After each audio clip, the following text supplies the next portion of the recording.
Marty Friedman, ex-guitar player of the band Megadeth, lead guitar player, and also a part of the band Cacophony with Jason Becker. Marty Friedman was an important part of my early guitar learning life and was one of the, particularly for the time that I was doing it, one of the harder players that I've studied. Just because he's got such a strange and bizarre technique. This lesson's all about the best thing that I feel I learned from studying Marty Friedman's playing and guitar technique.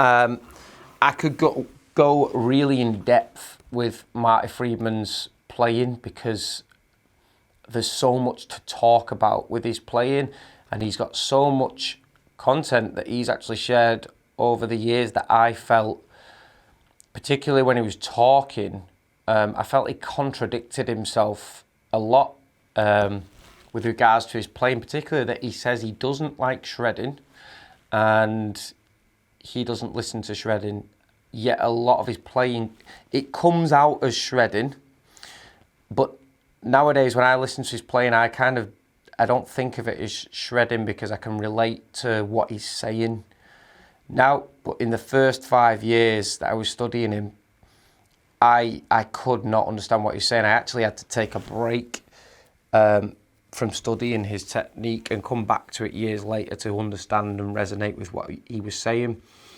I feel he's a very spiritual player and he just connects musically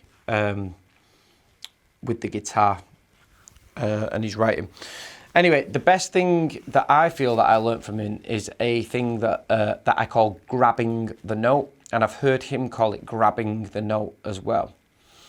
And it's basically having a start point and having an end point within something, doing whatever you want in between there, whether you're using scales or whether you're just utilising the whole fretboard, but embellishing the end note, grabbing it. Using that note as the thing that grabs people's attention. So your melody actually comes from the start note and the end note of the passage, and everything you do in between is just something used for travelling. So say for instance, I take a note, I want to basically, let's say we start here at this E note. So I might play through something, but I'll have a goal in mind of where I want to reach. So let's say, for instance, I want to reach this A note. This is the note that I want to grab people with. So I just want to start at this E. I'll travel whatever I want in between, but I want the embellished note, then I want to have a held note on the end that is the A. And this is very hard to explain without a progression underneath what you're playing. But yeah, what you do in between. So I'll kind of do it with I'll stick it to like the key of A minor, and I'm just aiming for this end note here. I just want to grab this A note. This is the note I want to hold. Everything else in between is just a flurry of movement, flurry of speed, if you want, to a degree. I'm not bothered about, I don't want to hold any of the notes in between. I want to hold this note in between, at the end, sorry.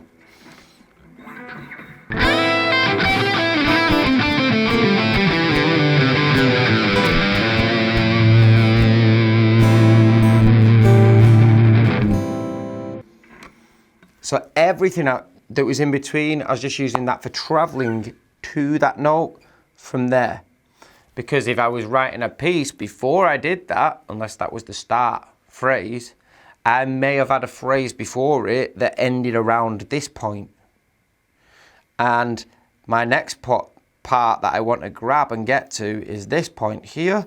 So you use all those notes in between for travelling there to get to that note and to grab people's attention, and you get a little bit of melody out of it. Now the great thing is, because you're travelling with this, you can actually utilise the whole fretboard. And I feel like Marty Friedman, a lot of the time, this is a bit of a touchy subject, but just disregards scales. Like I said, I feel he's a very spiritual player, and I feel he just feels what he's playing.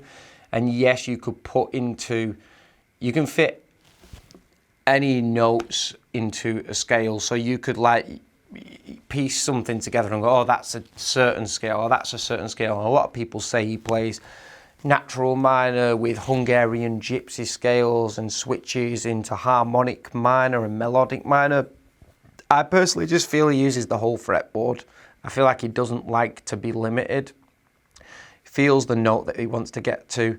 Here's the note that he wants to get to as well. So I'm going to kind of switch that phrase a little bit and I'm kind of just going to let my fingers move on this one. So I might go hit notes that are in key, and I might hit notes that are out of the key of A minor. But it doesn't matter because I'm not trying to catch people's attention with those notes. And because of the speed of them, they're fast enough for them to just sound like a passing note, basically. I want everything in between to sound like a passing note, and I want to just catch attention with the end note, the A.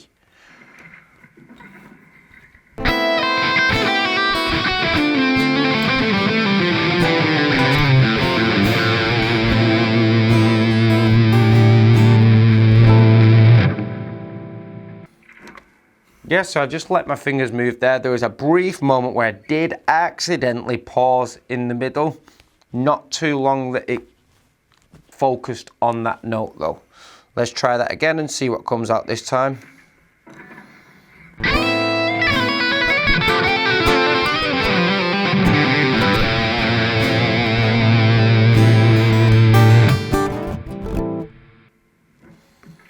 So that time I just did a load of nonsense with my fingers, as long as I got that note that I wanted to grab on the end of it. So the best thing that I learned from Marty Friedman's style of playing is try and work on embellishment, grabbing a note, having a certain note that you want to get to and hold. Don't worry so much about all the stuff that you do in between. Do as little or as much as you want. Just have fun with it. Feel what you want within it until you get to that note. Now let me demonstrate it with less within there. So a bit slower.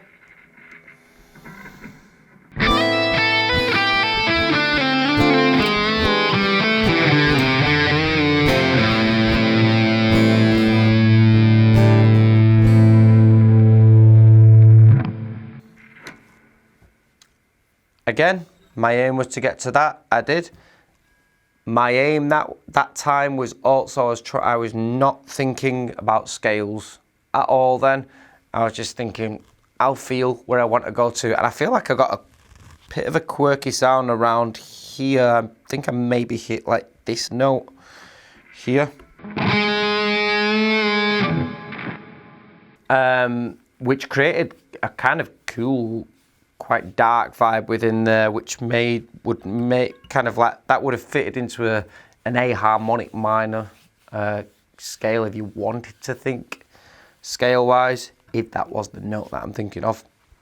And then I got to this note, but I didn't embellish everything in between too much because I didn't want to take the embellishment away from the end note.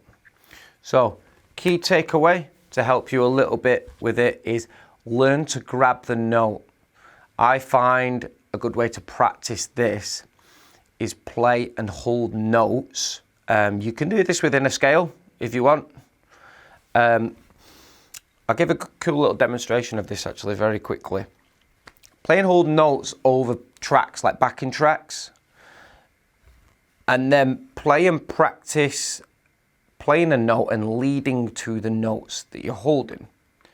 So let's say, for instance, I'm going to create a 3-note pattern. I'm going to go for this A as a start note. And then I want to learn to hold this A.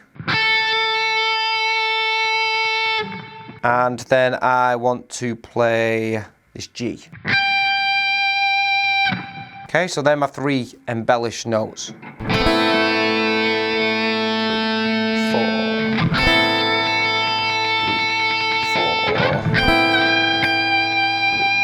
4.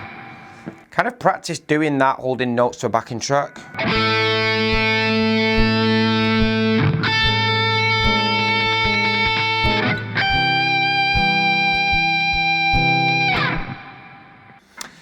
And then practice running from one note to the next, embellishing and holding, grabbing those notes.